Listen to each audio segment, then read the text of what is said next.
Alright, welcome back. You're still watching Morning Live on SABC News. This year, the Convention on International Trade in Endangered Species of Wild Fauna and Flora, also known as CITES Cop 17, will be hosted in Johannesburg in South Africa. CITES is one of the world's most powerful tools for regulation of trade in wild fauna and flora. It regulates international trade in over 35,000 species of plant and animals. This is to ensure the survival in the wild with benefits for livelihoods of local people and global environments. These species are internationally traded and used by people in their daily lives for food, housing, healthcare, cosmetics and fashion, of course.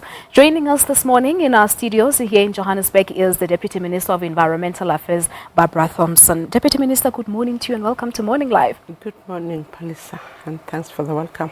And thank you. We had to wake you up early today. Yeah, because quite an important day from tomorrow for the coming 2 weeks. Exactly. Yeah. Talk to us about CITES. For the purpose of someone who's never heard of CITES Cop 17, what exactly is CITES? Okay, I think it's very important that we try to come down to the level of everybody in order for them to understand what is this CITES all about. Yeah. CITES is a treaty that has been, we are one of the signatories to the treaty. It actually deals with the issue of making sure that the international trade on wildlife, that is your fauna and flora, is protected. It's also regulated for international trade. And it's also important that, we should not just take it for granted that everybody will know what is meant by wild flora and fauna. Yeah. It's just basically your animal life and your plant life. So that an ordinary person can also make sure that they identify themselves with what we are talking about. It is a very large treaty, amongst others, of course, and very popular treaty. It's quite a powerful tool for us as member states in making sure that the resources that we have, the species that we have around us, are conserved and preserved, of course, for future generations to come. And how is South Africa doing in that regard?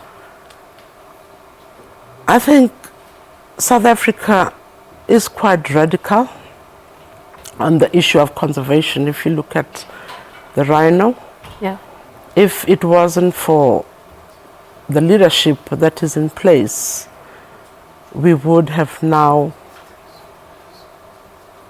been seeing a rhino. In other words, we would have almost come to its extinction.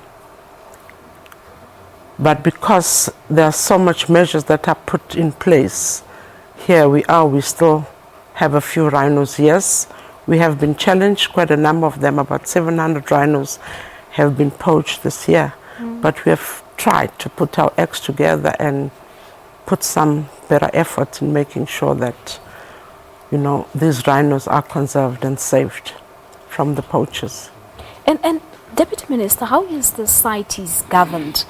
What happens perhaps in the event if a country does not comply with the regulations? Well, in the event that countries, it's not a binding agreement, I must say, but it's for each country, for its own good, to make sure that they pull up their socks and make sure that they do something about it. Because in the event that it's not done, that particular country will suffer the consequences. Yeah, because I was reading here, we do know that trade in elephant ivory is strictly forbidden in ivory. But Namibia and Zimbabwe want the ban lifted so that they can sell the stockpiles and also fund community elephant conservation initiatives. So that's why I actually wanted to find how important, and you said it's not necessarily binding. Yeah, but I believe it's important. Well, the issue of the ivory will definitely take center stage. We have not come up with a common position on that. It is definitely going to be discussed quite broadly at CITES. As South Africa, we have come up with some very obvious proposals, like in terms of listing the Cape zebra from Appendix 2 to 1 to 2, meaning that it's no longer that endangered. Okay.